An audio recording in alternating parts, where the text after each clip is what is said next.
दोस्तों कहानी शुरू होती है और हम देखते हैं डॉक्टर भकलंडी को, जो कि अपनी आंखों का चेकअप कराने अपने एक दोस्त के पास आया होता है। तभी उसका दोस्त भकलंडी को कहता है कि तुम अपनी आंखों का चेकअप कराने के लिए बार बार क्यों आ जाते हो। जिस पर डॉक्टर भकलंडी कहता है कि ये जानने के लिए कि मेरी आंखें ठीक है या नहीं। इस पर उसका दोस्त पूछता है कि क्यों, क्या हुआ, कहीं तुम अपनी आंखों पर कोई एक्सपेरिमेंट तो नहीं कर रहे। इसी दौरान वहाँ पर डॉक्टर मुन्नी बाई आती है और डॉक्टर भकलंडी से पूछती है कि तुम किस बारे में रिसर्च कर रहे हो। इस पर डॉक्टर भकलंडी उसे कहता है कि जैसा तुमने नर्सरी क्लास में पढ़ा ही होगा कि लाइट जब किसी ऑब्जेक्ट से टकराती है और उस ऑब्जेक्ट से टकराकर वापस हमारी आंखों में आती है तो इससे हम किसी चीज को देख पाते हैं, जैसे कि मैं अभी तुम्हारी बड़ी बड़ी चूचियों को देख रहा हूँ। लेकिन क्या हो अगर हम अपनी आंखों का प्रयोग पूरी तरह से करने लगे और उन चीजों को भी देखा जा सके जो लाइट के परे हो, जो कि नॉर्मल आंखों से देख पाना पॉसिबल नहीं है। इसलिए जो मैं प्रयोग कर रहा हूँ उससे मेरी आंखें रेडिएशन को भी देख पाएंगी। अब यहाँ पर ये जो डॉक्टर मुन्नी बाई थी वो गंड घोसला फाउंडेशन से आई थी, जिस फाउंडेशन से डॉक्टर भकलंडी को उसके एक्सपेरिमेंट्स के लिए फंड मिल रहा था। और वो यहाँ पर ये चेक करने आई थी कि उसकी ये रिसर्च उसके फाउंडेशन के लिए ठीक है भी या नहीं। इसके बाद डॉक्टर भकलंडी उसे अपने रिसर्च का एक नमूना दिखाता है। वो वहाँ पर एक बंदर को पकड़ता है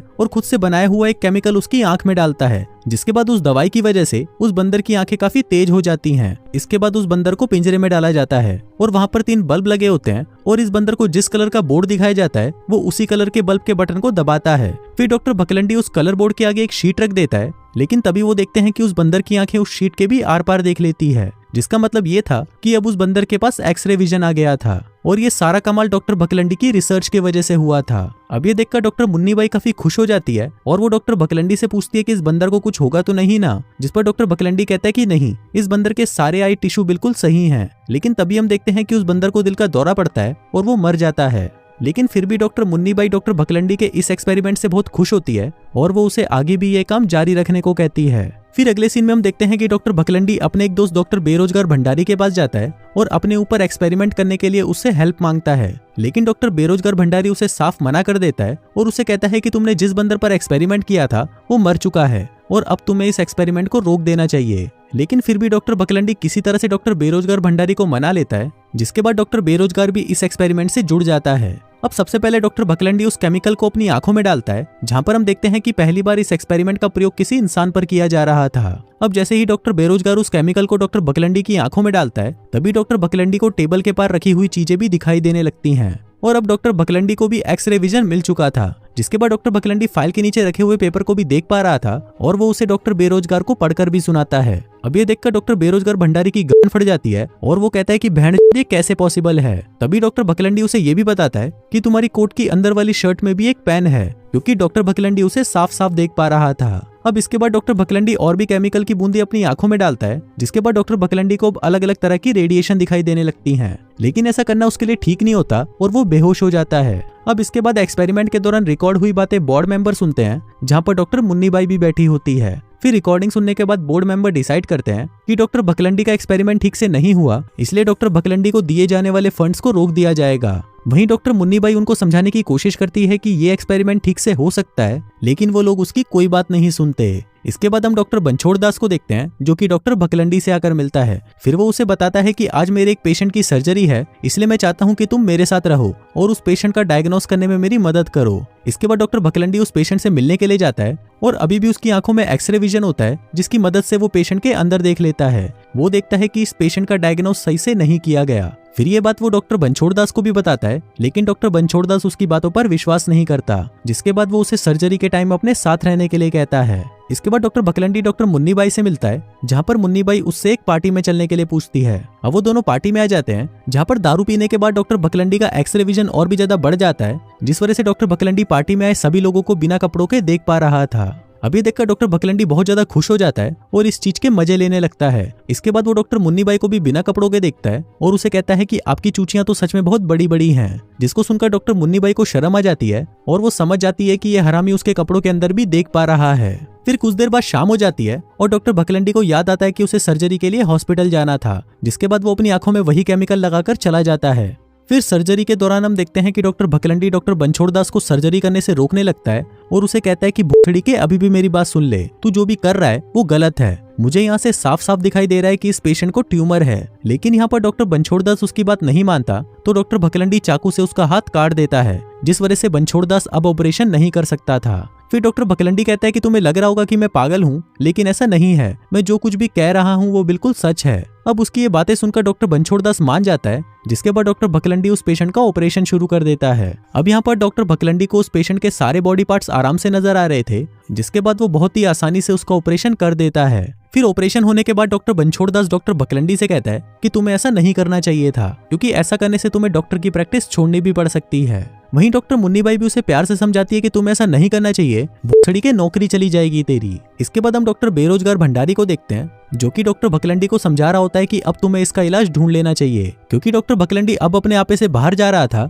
और उसे अब हर चीज एक्सरे विजन में ही नजर आ रही थी। फिर डॉक्टर बेरोजगार उसे कहता है कि तुम जो भी कर रहे हो वो सब तुम्हारे दिमाग से कनेक्ट हो रहा है, इसलिए तुम्हें अब अपनी भी फिक्र करनी चाहिए। लेकिन इस पर डॉक्टर भकलंडी कहता है कि नहीं यार, मैं नहीं चाहता कि इस दवाई का कोई एंटीडोट ढूंढा जाए, क्योंकि इस वक्त मैं वो देख पा रहा हूँ जो इंसानी आंखें कभी नहीं देख सकती। यहाँ पर डॉक्टर बेरोजगार उसे कहता है कि तुम मेरी बात समझो, मैं नहीं चाहता कि इस केमिकल का तुम पर कोई बुरा असर पड़े, इसलिए मैं तुम पर यह एंटीडोट लगाने जा रहा हूँ। लेकिन अब डॉक्टर भकलंडी दिमाग से पूरी तरह बावली कांड हो चुका था, इसलिए वो ऐसा करने से मना कर देता है, जिस दौरान उन दोनों में लड़ाई हो जाती है और डॉक्टर बेरोजगार भंडारी खिड़की से नीचे गिरकर मर जाता है। अब ये देखकर डॉक्टर भकलंडी को बहुत बुरा लगता है, जिस पर डॉक्टर मुन्नीबाई उसे समझाती है कि तुमने ये जानबूझकर नहीं किया, लेकिन पुलिस इस बात को नहीं मानेगी, इसलिए तुम्हारे लिए अच्छा यही होगा कि तुम यहाँ से चले जाओ, क्योंकि तुमने जो हरकत डॉक्टर बनछोड़ दास के साथ की थी उसके बाद सब तुम्हें ही दोषी मानेंगे। अब ये सुनकर डॉक्टर भकलंडी हॉस्पिटल से भाग जाता है, जिसके बाद अगले दिन डॉक्टर बेरोजगार भंडारी के मरने की खबर अखबार में आ जाती है। वहीं डॉक्टर भकलंडी छुपते छुपाते एक मेले में पहुंच जाता है,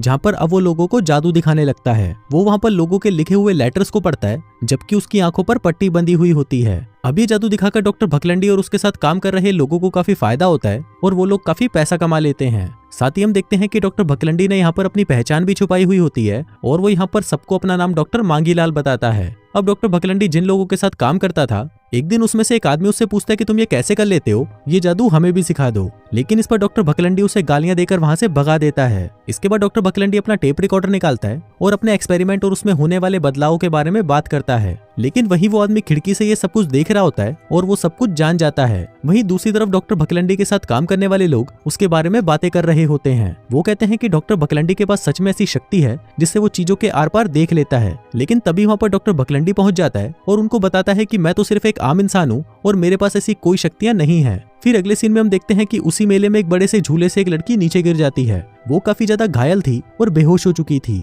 तभी वहां पर डॉक्टर भकलंडी आ जाता है और अपने एक्सरे विजन से देख लेता है कि उस लड़की के पैर में फ्रैक्चर हो गया है, इसलिए वो एक लकड़ी का टुकड़ा उठाकर उसके पैरों में बांध देता है। लेकिन यहाँ पर हम देखते हैं कि उसके साथी ये समझ नहीं पा रहे थे कि इस चूतिए को पता कैसे चला कि इस लड़की के पैर की हड्डी टूट गई है। तभी वहां पर डॉक्टर भकलंडी के साथ काम करने वाला छोटा छतरी आता है और उसे कहता है कि मुझे पता चल चुका है कि तुम कौन हो और तुम्हारे पास जो शक्ति है वो सच में एक रहस्यमयी शक्ति है, और मैंने तुम्हारी शक्ति अभी देख ली है कि कैसे तुमने उस लड़की की टूटी हुई हड्डी को जोड़ दिया, जबकि ये करना हर किसी के बस की बात नहीं है। वो कहता है कि मैं तुम्हारी मदद से बहुत सारे पैसे कमा सकता हूँ। जिसके बाद वो उसे आइडिया देता है कि हम दोनों शहर से बाहर जाएंगे और वहाँ पर बहुत सारे लोगों को ठीक करेंगे, जिसके बाद हमारे पास बहुत सारा पैसा आ जाएगा। अब डॉक्टर भकलंडी भी इसकी बात मान जाता है, जिसके बाद वो दोनों शहर के बाहर एक जगह रेंट पर ले लेते हैं। अब डॉक्टर भकलंडी मरीजों को देखना शुरू कर देता है और वो अपने एक्सरे विजन से देखकर उन्हें बता देता है कि उन्हें क्या प्रॉब्लम है और वो कैसे ठीक होगी। अब धीरे धीरे ये यहाँ पर लोगों के लिए भगवान के समान बन चुका था और अलग अलग जगहों से बहुत सारे लोग डॉक्टर भकलंडी के पास अपनी परेशानियों को जानने के लिए आने लगे थे,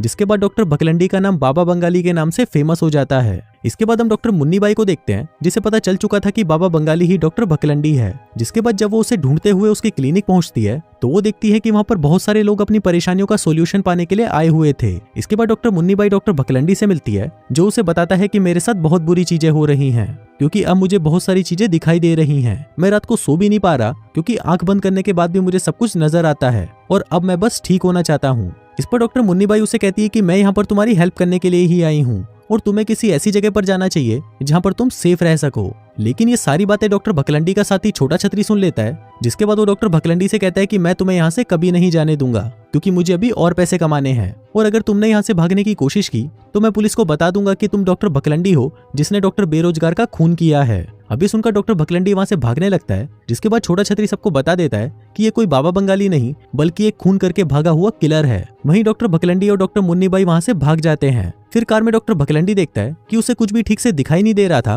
और उसे सब कुछ धुंधला दिखाई दे रहा था। अब यहाँ पर डॉक्टर भकलंडी चाहता था कि वो अपनी पावर्स को कंट्रोल कर सके। वो कहता है कि मैं जानता हूँ कि इसके लिए बहुत सारा पैसा लगेगा और ये भी जानता हूँ कि ये सारा पैसा कहाँ मिल सकता है। जिसके बाद डॉक्टर भकलंडी और मुन्नी बाई वहाँ पर लॉस वेगस के कैसीनो में जाते हैं। फिर डॉक्टर भकलंडी फिर से अपनी आंखों में वही केमिकल डालता है, जिसके बाद वो अपनी पावर्स को यूज करके वहाँ जुआ खेलकर बहुत सारे पैसे कमा लेता है। अभी देखकर वहाँ के मैनेजर को डॉक्टर भकलंडी पर शक होने लगता है, तो वो वहाँ पर एक पुलिस वाले को लेकर आता है और डॉक्टर भकलंडी से पूछता है कि तुम ऐसा क्या कर रहे हो जो तुम इतना सारा पैसा इतनी जल्दी जीत गए हो। अब डॉक्टर भकलंडी वहाँ से जाने लगता है, लेकिन तभी पुलिस से टकराकर उसका चश्मा नीचे गिर जाता है और उसकी भयानक आंखें सबको दिख जाती हैं। हम देखते हैं कि डॉक्टर भकलंडी की आंखों का कलर बदल चुका था और उन्हें वहां पर इंसानों की जगह सिर्फ कंकाल ही नजर आ रहे थे। अभी देखकर मैनेजर कहता है कि इसकी आंखों में कुछ गड़बड़ है, इसलिए हमें पुलिस को बुला लेना चाहिए। लेकिन तभी डॉक्टर भकलंडी अपने जीते हुए पैसों को वहां पर उड़ाकर वहां से भाग जाता है। अब यहाँ पर डॉक्टर भकलंडी को कुछ भी ठीक से नजर नहीं आ रहा था और वहीं पुलिस भी अब उसका पीछा कर रही थी। तभी अचानक डॉक्टर भकलंडी की कार खाई में गिर जाती है,